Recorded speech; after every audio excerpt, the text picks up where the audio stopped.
Konnichiwa. আমাদের N5 লেভেলের একদম শেষ গ্রামার লেসনে আপনাদের সবাইকে ওয়েলকাম।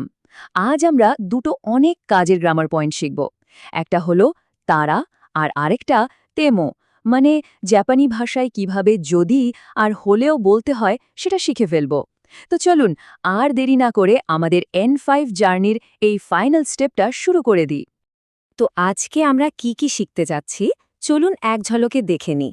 শুরুতেই আমরা যে N5 এর শেষ লেসনে চলে এসেছি সেই ব্যাপারটা নিয়ে একটু সেলিব্রেট তো করতেই হবে। তারপর আমরা দেখব তারার দুটো মজার ব্যবহার, একটা হলো যদি বা কন্ডিশন বোঝাতে, আর আরেকটা হলো কোনো কাজের পরে বোঝাতে।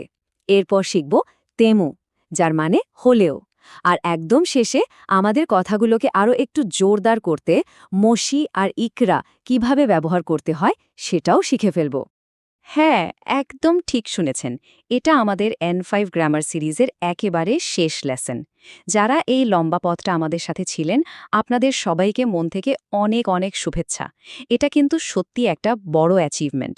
আর এই লেসনটা শেষ হলেই N5 লেভেলের গ্রামারের উপর আপনাদের একটা দারুণ দখল চলে আসবে। আচ্ছা, তো প্রথমেই আমরা শুরু করছি তারা দিয়ে। এর সবচেয়ে কমন ব্যবহারটা হলো কোনো শর্ত বা পসিবিলিটি বোঝানো। মানে একদম সহজ করে বললে, যখন আমরা বলতে চাই যদি এমনটা হয় তাহলে তেমনটা হবে, ঠিক তখনই তারা কাজে লাগে। বলতে পারেন জাপানি ভাষায় কথা বলার জন্য এটা একটা সুপার ইউজফুল টুল। আর জানেন এটা বানানোর নিয়মটা কি? একদমই সোজা আর বেশ মজার। যে কোনো ভার্ব, অ্যাডজেক্টিভ বা নাউনের যে প্লেন পাস্ট ফর্ম বা তা ফর্ম আছে সেটার শেষে জাস্ট একটা রা বসিয়ে দিলেই তারা তৈরি হয়ে যায়। তার মানে কি দাঁড়ালো? আপনারা যদি পাস্ট ফর্ম বানাতে পারেন তাহলে এই ধরনের বাক্য বানানো তো কোনো ব্যাপারই না। চলুন কয়েকটা দারুণ উদাহরণ দেখা যাক। প্রথমটা হলো ওখানে গা তারা ইয়োকোশিমাস। এখানে দেখুন আরও মানে থাকা, এর পাস্ট ফর্ম হলো আত্মা, সেটার সাথে রা যোগ হয়েছে, মানে যদি টাকা থাকে তাহলে ঘুরতে যাব। এবার দ্বিতীয়টা হিমা দাত্তারা তেজদাত্তে গুদাসাই, মানে যদি ফ্রি থাকেন প্লিজ একটু হেল্প করুন। আর শেষেরটা তো একটা মিষ্টি প্রস্তাব, তাই না? ই ট্যাঙ্কি দাত্তারা সাম্পোশিমাসেঙ্কা, যদি ওয়েদারটা ভালো থাকে তাহলে হাঁটতে গেলে কেমন হয়? বেশ, এবার আসি তারায়ের দ্বিতীয় ব্যবহারে। এই জায়গাটাতে এসে অনেকেই একটু কনফিউজড হয়ে যায়, কারণ এটা শুধু যদি বোঝানোর জন্যই না, বরং একটা কাজ শেষ হওয়ার পরে আরেকটা কাজ হবে এমনটা বোঝাতেও ব্যবহার করা হয়। মানে এটা একটা সিকোয়েন্স বা ঘটনার পর্যায়ে বোঝায়। নিয়মটা কিন্তু এখানেও একদম সেম। ভার্বের তা ফর্মের সাথে শুধু রা যোগ করতে হবে, কিন্তু এখানে এর মানেটা পাল্টে গিয়ে হচ্ছে কাজটা হয়ে যাওয়ার পর বা কাজটা শেষ হলে। আসল পার্থক্যটা হলো এই ক্ষেত্রে প্রথম কাজটা যে হবে সেটা প্রায় নিশ্চিত। এটা যদি হয় টাইপের কোনো অনিশ্চিত কন্ডিশন না। যেমন ধরুন প্রথম উদাহরণটা উচিয়ে কায়েত্তারা সুগু শাওয়ারু আবিমাস। এর মানে হলো বাসায় ফেরার পর সঙ্গে সঙ্গে শাওয়ার নেব। এখানে কিন্তু যদি বাসায় ফিরি এমন কোনো ব্যাপার নেই, বাসায় ফেরাটা আগে হবেই, তারপর শাওয়ার। আরেকটা দেখুন জুজিনি নাত্তারা দেকাকে মাসো, মানে হলো 10টা বেজে গেলে চলো বের হই। এখানেও কিন্তু যদি 10টা বাজে এরকম কোনো শর্ত নেই, বরং যখন 10টা বাজবে তখন আমরা বের হব।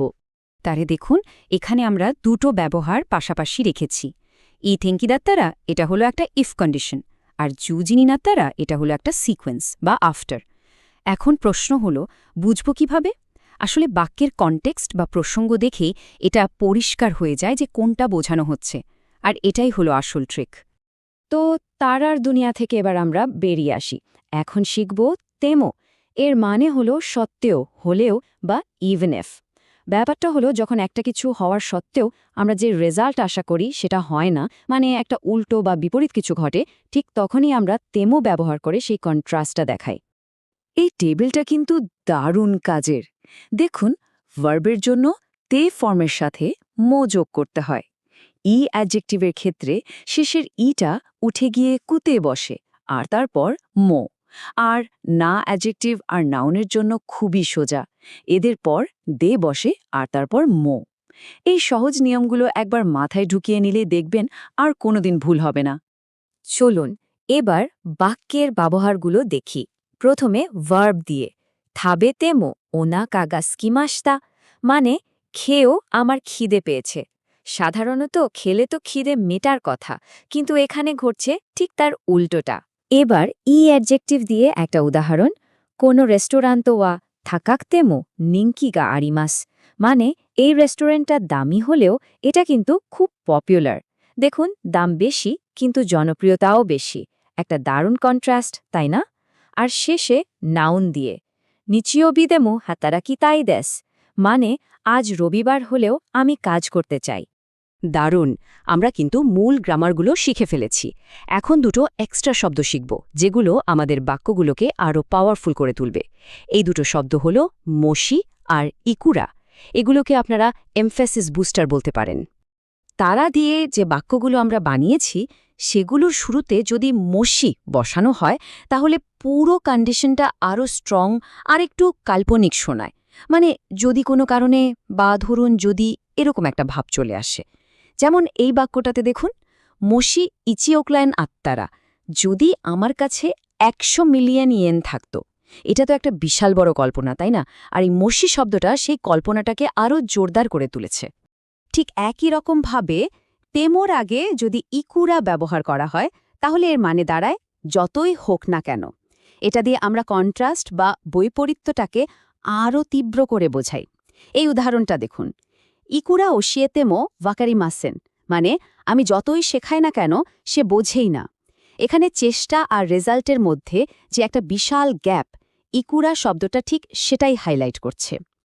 আর এভাবেই আমরা চলে এলাম N5 লেসনের একদম শেষে। তাহলে মূল কথাটা কি?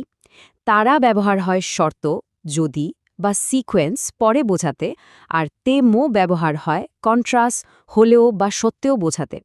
এই পুরো লেসনটা মন দিয়ে শেষ করার জন্য আপনাদের সবাইকে আবারও অনেক অনেক শুভেচ্ছা। আশা করি এখন থেকে তারা আর তেমো ব্যবহার করতে আপনাদের আর কোনো সমস্যা হবে না। আপনারা শুধু প্র্যাকটিস করতে থাকুন আর জাপানি ভাষার এই সুন্দর জার্নিটা এনজয় করুন। আপনাদের N5 যাত্রার এই সফলতায় আমি নিজেও কিন্তু খুব খুশি। আবার দেখা হবে অন্য কোনো আলোচনায়। সায়োনারা।